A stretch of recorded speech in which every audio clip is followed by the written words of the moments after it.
The glass doors of Hargrove Tower had never been opened for someone like Zoe Mercer before, not unless she was holding a mop. She had cleaned these floors for 3 years, buffed the marble in the lobby until she could see her own reflection staring back at her, tired-eyed and practical, hair pulled back with the same elastic she'd been using since Tuesday. She knew which elevator stuck on the 14th floor. She knew the executive bathroom on 16 had a slow drain. She knew that the man who owned the building, all 42 floors of it, had never once looked at her when she passed his office with her cart. That changed on a Wednesday. Hargrove Tower was the kind of building that swallowed people whole. Glass and steel, cold and deliberate, rising out of downtown Vancouver like a statement of intent. Corbin Hargrove had built it, or rather, he'd inherited it, along with the port contracts, the shipping routes, the political connections that moved cargo across 3 provinces without anyone asking too many questions. At 31, he was the kind of man the business section photographed from flattering angles and the crime desk photographed from parked cars across the street. He was also, as Zoe could personally confirm, the kind of man who made grown men cry. She heard it before she saw it. She was pushing her cart past the glass-walled boardroom on the 38th floor when the shouting began, not the ordinary raised voice variety, but the kind that made the air pressure change. The 2 junior associates who had been waiting in the hall for their meeting both found somewhere else to be, very quickly, without making eye contact with anyone. Zoe slowed her cart. She was technically supposed to skip this floor during business hours. Inside the boardroom, Corbin Hargrove stood at the head of a table long enough to park a car on. He wore a charcoal suit, no tie, collar open 2 buttons, the deliberate dishevelment of a man who didn't need to dress for anyone. His jaw was set, his eyes were flat and very dark. The man sitting across from him, someone Zoe didn't recognize, someone sweating through his collar, had his hands raised in a placating gesture that wasn't working. "I said clear the terminal by Thursday." Corbin said. The volume was controlled. That was the frightening part. Not Friday, not by end of week. Thursday. "Are we having a language problem, Neville?" Neville looked like he might actually pass out. "Mr. Hargrove, the union reps are—" "I don't care about the union reps. You care about the union reps, that's what I pay you for." Corbin turned to the window, hands clasped behind his back. The whole of Burrard Inlet was spread out below like a map of everything he owned. "Get out of my building." Neville got out of the building. The 2 remaining people in the room, a lawyer and someone on a laptop, also seemed to find reasons to leave. Within 30 seconds, Corbin Hargrove was alone in a boardroom that cost more per square meter than Zoe's entire apartment, standing with his back to the door, radiating the specific cold fury of a man who had run out of people worth being angry at. Zoe should have kept walking. She did not keep walking. "You know," she said, because 3 years of cleaning up after people had apparently burned away her sense of self-preservation. "If you keep tensing your shoulders like that, you're going to throw out your back." The silence that followed had physical weight. Corbin Hargrove turned around very slowly. He looked at her, at the uniform, at the cart with the cleaning supplies and the folded microfiber cloths. He looked at her the way people in his position sometimes looked at her, not with cruelty exactly, but with the particular blankness of someone recalibrating, searching the room for the actual source of the voice and finding, to their confusion, that it was her. "Do I know you?" he said. "Zoe Mercer. I clean your building." She kept her voice even. "3rd shift, but I picked up a day run this week. I've been cleaning the executive floors for about 3 years. We've never spoken." He studied her the way he'd been studying the harbor, as if she were a contract with unexpected clauses. "You walked past a closed boardroom during a private meeting," Corbin said, "and you commented on my posture." "The boardroom has glass walls," Zoe said, "and you did just throw everyone out, so technically it wasn't a meeting anymore. It was a man standing alone being furious at the Pacific Ocean." Something happened in his face. It wasn't a smile, not even close, but something shifted, the way ice shifts right before it cracks. "Get back to work, Ms. Mercer," he said. She went back to work. She told herself that would be the end of it. She was wrong about that. The consequences arrived 3 days later, not in the form of a termination notice, which she had genuinely braced for, but in the form of a phone call from the building manager at 7 in the morning. "Mr. Hargrove's office has requested you specifically for the executive floor rotation," said Peter, the building manager, in the careful tone of someone who didn't understand what was happening, but intended to execute the instructions precisely, daily. Effective immediately. There's a pay differential. Zoe sat down on the edge of her bed. Her apartment in East Van was small enough that sitting on the bed put her roughly in the center of her entire living situation. The leak under the bathroom sink had been patched with plumber's tape for 4 months. On the table was a stack of bills, and underneath the bills, because she was organized about her misery, was a letter from a private care facility in Burnaby, her mother's facility. Kay Mercer had been diagnosed with early-onset Parkinson's at 54. She was 58 now and needed more than Zoe could give her alone. The Hawthorne House facility was exceptional. Warm, genuinely good, the kind of place where her mother's caregivers knew her name and what she liked to watch on TV. It was also $1,500 a month more than what provincial subsidies covered. Zoe had been working the day shift, the evening shift, and the Saturday deep clean rotation to cover it. She was behind anyway. "What's the pay differential?" she asked. Peter told her. She said yes. The executive floor was different in the daytime. She had always moved through it at night, when the offices were hollow and the hum of the city was something distant. Now it was occupied and buzzing, assistants moving between glass-fronted offices with the purposeful energy of people who believed, genuinely, that their work was the most important thing happening in the city. Maybe it was. Corbin Hargrove's personal office was at the end of the corridor. It was the size of Zoe's apartment, minus the kitchen and the regrets. The cleaning had to happen before 9 or after 6. She was there at 7:45 on the first morning, moving efficiently through the room with her caddy.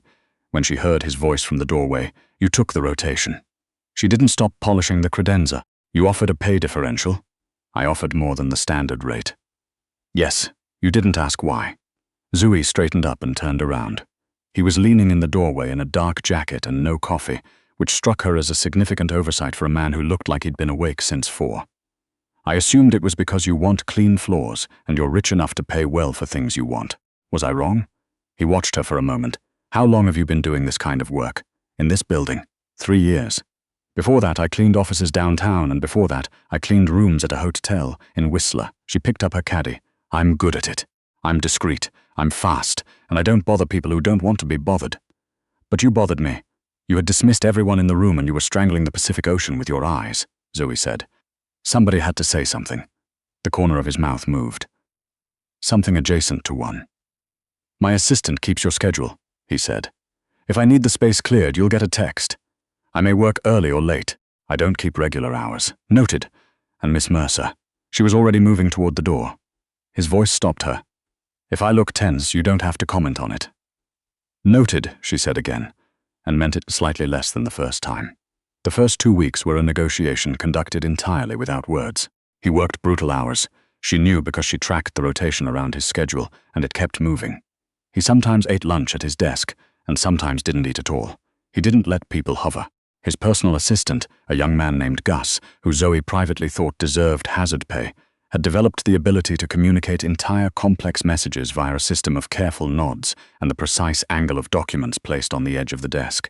Zoe worked around it all with the quietness she'd spent years perfecting. She learned his patterns. She timed the executive floor around his calls. She restocked the espresso supplies without being asked after she noticed the machine running dry on Wednesdays. She was a professional. She was not there to make friends. She was not there to care when, on the second Thursday, she found the shattered coffee mug against the far wall of his office at 6:50 in the morning, the ceramic in 5 pieces, and a dark stain spreading across the baseboards. She cleaned it up without comment. He arrived at 7 and stopped in the doorway. "I'll buy a replacement," he said. It was a standard mug from the kitchen cabinet. "There are 11 more." She wrung out the cloth. "Do you want to talk about what happened, or would you prefer I didn't notice?" "Preferred," Corbin said immediately. "Done," she said, and finished cleaning the baseboard. That evening, she found a coffee mug on her cleaning cart. It was a ceramic thing, handmade, matte blue, the kind sold at the market on Granville Island. There was no note. She kept it. The shift happened 6 weeks in, and it didn't happen because of anything romantic. It happened because of Zoe's brother. She didn't talk about Sawyer generally. He was 23, which meant he was old enough to be responsible for his own choices, and young enough to still be making catastrophically bad ones. He had landed, through a combination of terrible luck and worse judgment, in debt to a man named Victor Fane. Not a household name, not someone you'd see photographed at a gala, but someone whose name moved through certain circles in the Fraser Valley the way a bad smell moved through a closed room. Fane ran a loan operation that bore no resemblance to a bank and every resemblance to a trap. Sawyer owed him $40,000. Zoe had been sending what she could, but $40,000 was not a sum you chipped away at on a cleaner's salary, even a well-paid one. And Fane was not a patient man. His people had been around twice to Sawyer's apartment. The second time, Sawyer had called Zoe at 2 in the morning, voice shaking, and Zoe had sat on the edge of her bed in the dark and done the math on an impossible problem. She didn't tell Corbin Hargrove. She wasn't going to tell Corbin Hargrove. He was her employer and she was his building cleaner, and there was a hierarchy of appropriate disclosures, and this was nowhere on the list. She told him by accident. It was a Tuesday. She was in his office at 8:15, waiting for him to finish a call so she could access the window panel behind his desk, and he was arguing with someone on the phone in the low, controlled way that meant the conversation was serious. She was being discreet, facing the credenza, clearly not listening. She was absolutely listening because she had nothing else to do.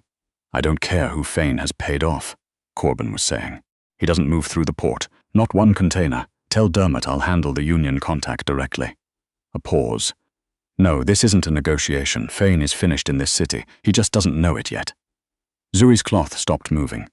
Slowly, she turned around. Corbin was watching her. He had noticed her reaction because he noticed everything. She had learned that about him. His eyes narrowed slightly. "I'll call you back," he said, and hung up. "Miss Bismersa Victor Fane," she said. Her voice came out steadier than she felt. "The loan operator out of Surrey." A pause. "You know him. My brother owes him money." She held his gaze because looking away would feel like falling. 40,000 he's been. They've come to his apartment. Twice. Corbin set the phone down on his desk very deliberately. He looked at her for a long moment, the way he looked at problems that required actual thought rather than just force of will. "I'm working." "Sit down," he said again, not unkindly. She sat. He asked her questions, not many but precise. Sawyer's name, the timeline, the nature of the debt, whether her brother had any assets, whether the visits had been threatening in a way that left marks. He listened the way he did everything, with full attention and without interrupting, and when she finished he was quiet for a moment. "Why didn't you say anything?" he asked. "Because it's not your problem and because you're my employer." Zoe pressed her thumbnail into her palm. "And because asking for help isn't something it's not something I find easy, I noticed," Corbin said without judgment. He stood and went to the window, the one that looked out over the inlet. "Fane has been trying to muscle into port operations for 2 years. We've been building a case to have his licenses revoked and his financial records examined. If your brother's debt is documented, it becomes part of the file." He glanced back at her. "The debt disappears when Fane goes under, which will be soon." Zoe stared at him. "Why would you?" "I'm not doing it for your brother," Corbin said plainly. "I'm doing it because Fane is a problem I intended to remove regardless. Your situation just makes it more immediate." He paused. "But your brother needs to lay low for the next 3 weeks. Can he do that?" "If I ask him to, yes, then ask him." She stood, picking up her caddy. She needed something to hold. "Mr. Hargrove, thank you." He had already turned back to the window. "Don't be late tomorrow," he said. "The espresso machine needs descaling." She almost laughed. She didn't, but it was close. The attack happened on a Thursday evening. Zoe and Gus appeared in the doorway of Corbin's office, looking the particular shade of pale that meant something had gone wrong that Gus had not been trained to handle. "Miss Mercer," Gus said. "Mr. Hargrove's car is downstairs, but his driver isn't answering, and 2 men who do not work in this building are in the parkade." Zoe set down her cloth. She was a building cleaner. She had no business being in the parkade at this hour. She had no business putting herself between anything and anyone. She thought of her mother in Hawthorne House. She thought of Sawyer. She went to the parkade. She heard voices before she reached the second sub-level. 2 men, standing near Corbin's black Audi, their body language deliberate and patient, the way people stood when they were waiting for someone specific. The driver, a man named Ted, who Zoe recognized from the lobby, was sitting against the wall with his hands zip-tied and a cut above his eye that was leaking steadily. Corbin himself was 20 feet from the elevator, having registered the situation and stopped. He was assessing. He was also alone, his usual detail apparently having been rerouted. She learned later it had been coordinated, the schedules quietly adjusted by someone with access to the building's internal system. She didn't have time to think about who. What Zoe had was a 20-liter drum of industrial floor stripper on her cart, which she had been bringing down to the storage room, and enough years of working night shifts alone in parkades to know that a stranded woman with a supply cart was invisible to almost everyone. She wheeled the cart toward the elevator like she belonged there, which she did, and when the closer of the 2 men glanced at her with the dismissive non-look that meant she'd been categorized as irrelevant, she upended the drum of floor stripper across the concrete between them. The stuff was not dangerous to skin in low concentrations, but it was extremely slippery, and it smelled catastrophically bad. Both men went down, One immediately, one grabbing at the rear bumper of the Audi and going down slower, with more dignity but the same result. Corbin was already moving. He crossed the distance in 3 seconds, and the rest of it was fast and brutal, and Zoe looked at Ted against the wall instead. "You okay?" she asked, crouching. "Think so." Ted blinked. Is that floor stripper?"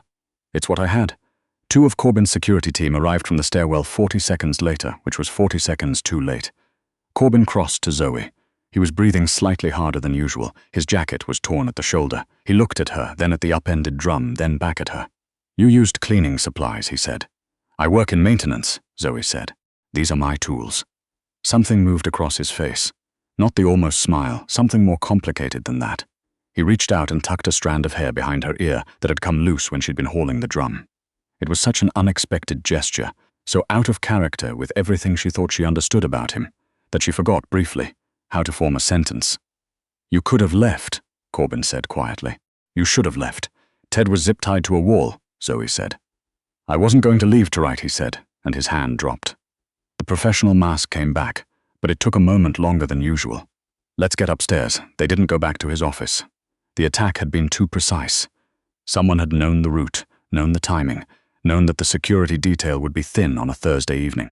That kind of knowledge didn't come from guessing. In the elevator, Corbin was quiet and thinking hard. Zoe recognized the face because she'd seen it during difficult calls, the look of a man running numbers, sorting variables, tracking the problem back to its source. "Who has access to your schedule?" she asked. He looked at her. "You're doing the same thing I do when I'm trying to figure out who used the executive bathroom and didn't replace the paper towels," she said. "You're working backwards.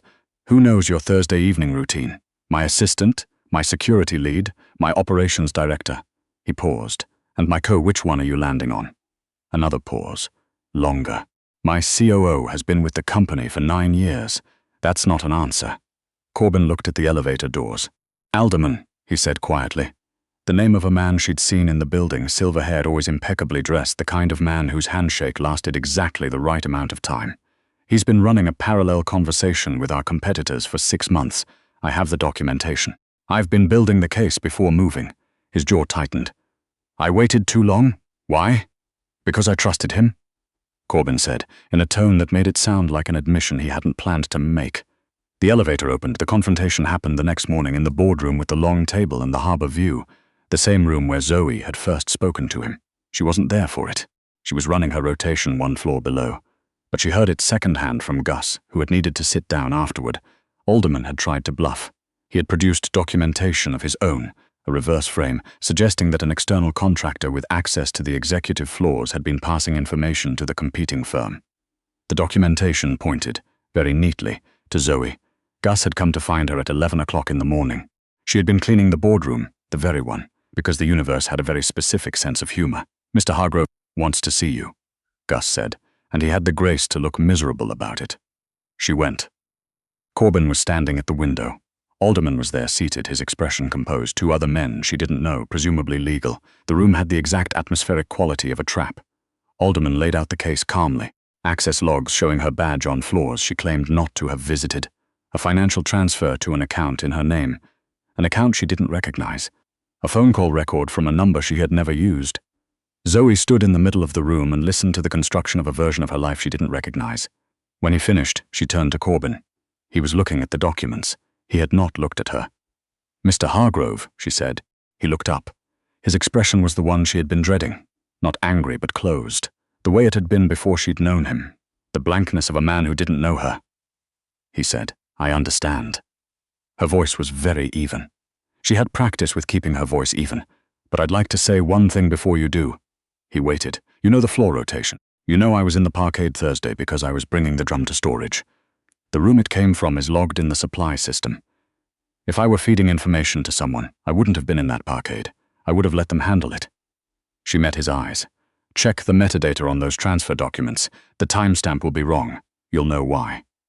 She left. She went back to work because she didn't have anywhere else to go, and because standing in an empty corridor waiting would have been unbearable. She buffed the floors in the East Wing hallway and told herself she had done what she could and that if it wasn't enough, she would find another building to clean.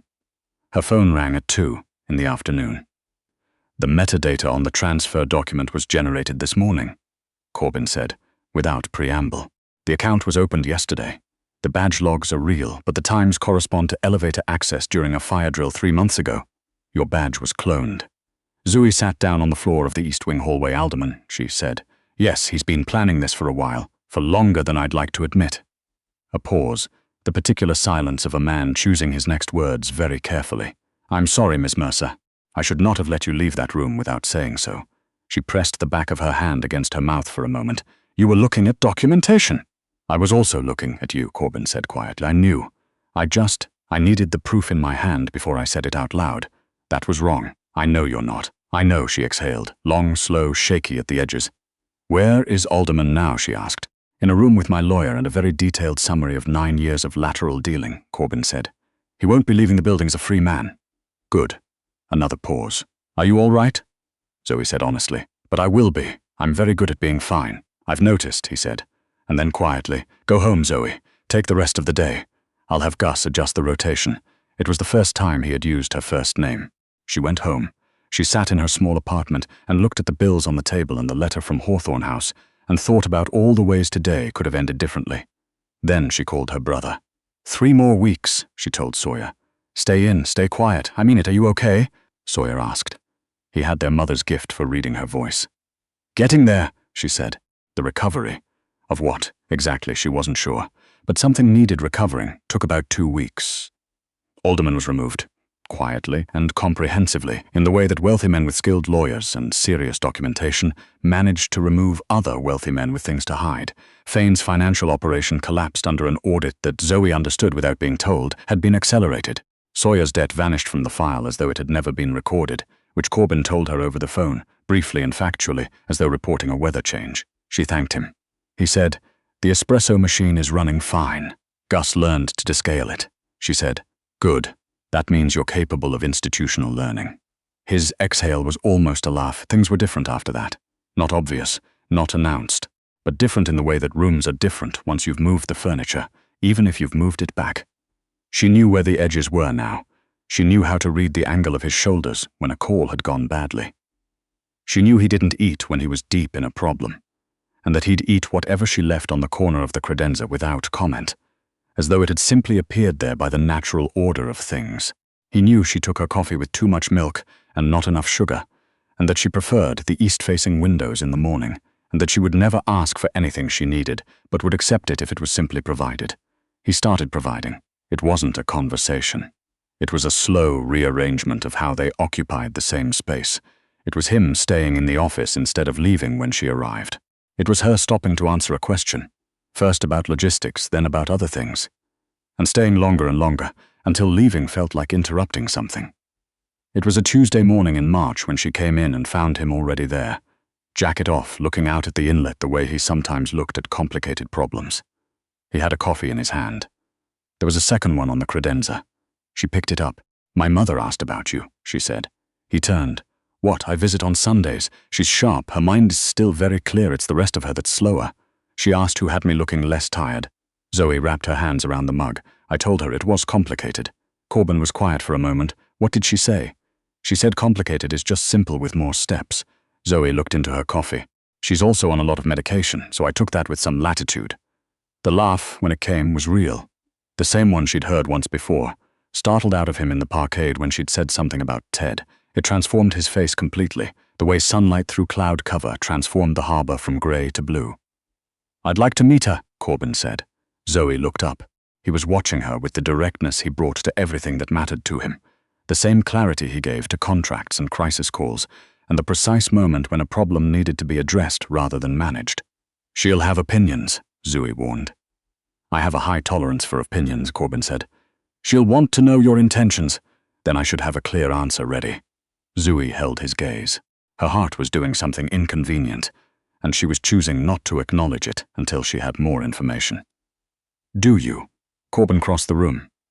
He stopped close enough that she had to look up to meet his eyes, which she suspected was deliberate because he was the kind of man who was deliberate about where he stood.